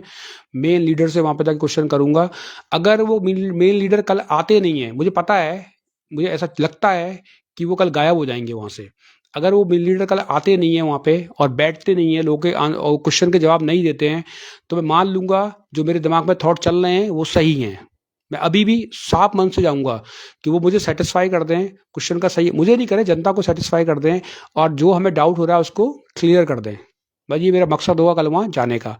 अगर वो वहाँ आते ही नहीं है, सवाल से बचना चाहते हैं, तो उनकी मर्जी है। तब आप जनता के ऊपर छोड़ देता हूँ, जनता क्या सोचती है। अगर वो आते हैं, मुझे दोबारा से सही तरह से सही चीज़ें बोलते हैं कि ऐसे-ऐसे आंदोलन चलेगा, हमको ये करना है, और बैठे रहने से तो मैं नहीं कहूँगा, मैं चक्का जाम जैसी बातें करूँगा जिससे कुछ बन जाए। तो अगर वो बातें क्लियर हो जाती हैं, वहाँ पे साफ-साफ क्लियर हो जाती हैं कि कैसे हमको ये करना है और क्या नहीं करना है, तो फिर हम उनके साथ जुड़ेंगे। नहीं तो फिर कोई फ़ायदा नहीं है वहाँ रहने से, हमको नेता पैदा नहीं कर रहे हैं। सिंपल सी बात है। तो कल मैं क्लीन स्पष्ट रूप में जो क्वेश्चन यहाँ पे पूछे जा रहे हैं, वो उस नेता से कल जाके पूछ लूँगा। अगर वो वैसे तो कहते हैं मैं नेता नहीं बनना, पर जो भी व्यक्ति वहाँ पे है, जो सबको भीड़ लेके वहाँ ले गया था, उससे मैं कल वहाँ पे बात कर लूँगा। अगर वो जवाब देंगे सही तरीके से, बहुत अच्छा है। अगर वो सवाल काटेंगे, उठेंगे वहाँ से, इंटरव्यू नहीं देंगे, तो मैं उन्हें फ़ोर्स नहीं करूँगा आप इंटरव्यू दीजिए, बिल्कुल भी नहीं करूँगा। मैं घर वापस आ जाऊँगा, फिर मैं रोड बनाने के और तरीके ढूँढूँगा कि हम कैसे रोड बन रहे हैं। मैं छोड़ नहीं रहा हूँ, मैं लोगों के साथ हूँ। और मैं कल अपील करूँगा, ज़्यादा से ज़्यादा संख्या में महिलाएँ वहाँ पहुँचें, ज़्यादा से ज़्यादा संख्या में वो लोग ज़रूर पहुँचें जो रोड बनाना वहाँ चाहते हैं। कल मैं चिल्लर खाल में वो लोगों को वहाँ मिल जाऊँगा, वहाँ ज़रूर पूछें। आप मुझसे भी क्वेश्चन कर सकते हैं, मुझे गाली भी दे सकते हैं, आप मेरे से जैसा चाहे वैसा क्वेश्चन कर सकते हैं, पर मैं भागूँगा नहीं, आपको जवाब ज़रूर दूँगा। और मैं अपेक्षा करूँगा कि जो लीडर है वो भी यही करे, सारे जवाब वहाँ पे दे, भागे ना वहाँ पे। तो वो सब क्वेश्चन उनसे पूछे जाएँगे सबके सामने, अब उनको जवाब देने हैं। तो कल हम वहाँ जाने वाले हैं सर, वहाँ मिलेंगे और देखते हैं कि क्या कर रहे हैं सर। हम आपको ऑनलाइन सपोर्ट कर सकते हैं। हाँ कि सर, जो आप जैसे बोलेंगे, रोड बनाने के रास्ते में जो भी चीज़ें आती हैं बन सकती है, आप मुझे राय दे सकते हैं, आप बता सकते हैं। जैसा आप बोलेंगे हम वैसा ज़रूर करेंगे। हम चाहते हैं कि सब चीज़ें खुली हुई हों। आप मुझसे क्वेश्चन कर सकते हैं, आप मेरे नंबर ले सकते हैं, आप मुझे कोई ऐसा सलाह दे सकते हैं जो जिससे वो रोड बन जाए। कुछ भी, हम सबके बातें, मैं तो सब बात की सुनने को तैयार हूँ। आप भी सलाह दे सकते हैं, मैं भी सलाह दे सकता हूँ, सब सलाह दीजिए और एक मुकाम पे उस रोड को ले जाइए कि क्योंकि लोगों को बहुत दर्द है, आप समझ नहीं रहे हैं। ये लोग जो भी नेता बनना चाह रहे हैं, उनको अगर साइड से हटा दें और हम जनता की बात करें, तो जनता रोड बनाना चाहती है। उनको बहुत तकलीफ़ है, बहुत ज़्यादा। उनका तो सब पूरा लाल ढाक का तो पूरा, अब मैं लाल ढाक के बारे में ज़रूर थोड़ा-सा बोल दूँगा। लाल ढाक में गया हुआ था, मैंने वहाँ पे इंटरव्यू किए थे। लाल ढाक में लोग लाल ढाक को टापू कह के पुकारते हैं। वो सोचिए कितनी बुरी हालत है कि हम एक टापू में रह रहे हैं। तो उनको रोड की बहुत ज़्यादा ज़रूरत है, बहुत ज़्यादा। तो और रोड वैसे ऐसा नहीं, कोटद्वार को भी चाहिए, तो उनको तो बहुत ही ज़्यादा चाहिए। उनके लिए तो मुझे बहुत ज़्यादा संवेदना है और दुःख है कि वो लोग किस हाल में जी रहे हैं, और वहाँ डेवलपमेंट होना ही चाहिए। तो मैं आंदोलन बिल्कुल नहीं छोड़ रहा हूँ, और आंदोलन की कमियाँ बता रहा हूँ बस, कि आंदोलन में ये कमियाँ थीं और उन कमियों को दूर करना बहुत ज़रूरी है। और एक बात और, देखिए, हम इस देश में महात्मा गांधी को भी मानते हैं और हम इस देश में सुभाष चंद्र बोस को भी मानते हैं। ध्यान रखिए, आज़ादी देने में हर व्यक्ति का इम्पोर्टेंट रोल था। अगर आपको लग रहा है कि महात्मा गांधी बन के काम नहीं चल रहा है, तो सुभाष चंद्र बोस आपको बनना पड़ेगा। उसके तरीके हैं, आप चक्का जाम कीजिए, रोड पे रोक दीजिए, थोड़ा मार पड़ेगी, पुलिस उठा के ले जाएगी, थोड़ा को पीटेगी, सबके लिए तैयार रहिए, लड़ने के लिए, भिड़ने के लिए। आप चक्का जाम कीजिए, रोड का चक्का जाम कीजिए, उनको मजबूर कर दीजिए कि उन्हें आपसे बात करने आना ही पड़े। तो मेरी अपनी राय है, जो मैं, अगर मुझसे पूछा जाएगा तो मैं वहाँ राय दूँगा, पर वो शायद पूछेंगे नहीं, पूछें उनकी मर्ज़ी है, वो कल जाके मालूम चलेगा। तो कल मैं वहाँ पहुँचूँगा, आप सबसे निवेदन है, जितने भी लोग रोड बनाना चाहते हैं, कल 12 बजे तक वहाँ पहुँच जाइए। मैं राइट 12 बजे अपना कैमरा लेके, मोबाइल लेके वहाँ पहुँच जाऊँगा। 3-4 क्वेश्चन मेरे हैं, जो मेरे हैं, साथ में उन लोगों के भी हैं जो लोग बस में थे, साथ में उन लोगों के भी हैं जिन्होंने पैदल यात्रा की है। वो 3-4 क्वेश्चन मैं उनसे पूछूँगा। ठीक है, तो वहाँ जाके मैं वो क्वेश्चन उनसे कर दूँगा, और वो क्वेश्चन का आंसर वो देंगे, सैटिस्फाई कर देंगे तो बहुत अच्छा है, नहीं तो फिर मैं कुछ और रास्ते देखूँगा जिससे रोड बनाई जा सके। लेकिन मैं जनता को मूर्ख नहीं बनाऊँगा, सच बोलने में यकीन करता हूँ, सच से बड़ा कुछ नहीं है, और सत्य के साथ हमेशा चलिए। जय हिंद, सबको मेरा प्यार भरा नमस्कार, और ऐसे ही आंदोलन को सपोर्ट करते रहिए, अभी भागिए मत, अभी जंग बाकी है, बस सही तरीके से हमको जंग लड़नी है। फिर जो भी बात मेरी उन लोगों से होगी, तो मैं कल फिर तकरीबन 9 बजे करीब मैं दोबारा आ जाऊँगा, और फिर हम दोबारा डिस्कशन कर सकते हैं। मंच सबके लिए खुला रहेगा। धन्यवाद आप सबको मेरे को बर्दाश्त करने के लिए और इतनी देर से सुनने के लिए। नमस्कार and good night to all. Everybody. तो वील मीट अगेन। हम मतलब इंग्लिश नहीं बोलनी चाहिए, हिंदी बोल देना। कल हम फिर मिलेंगे भाइयों, नमस्कार सबको।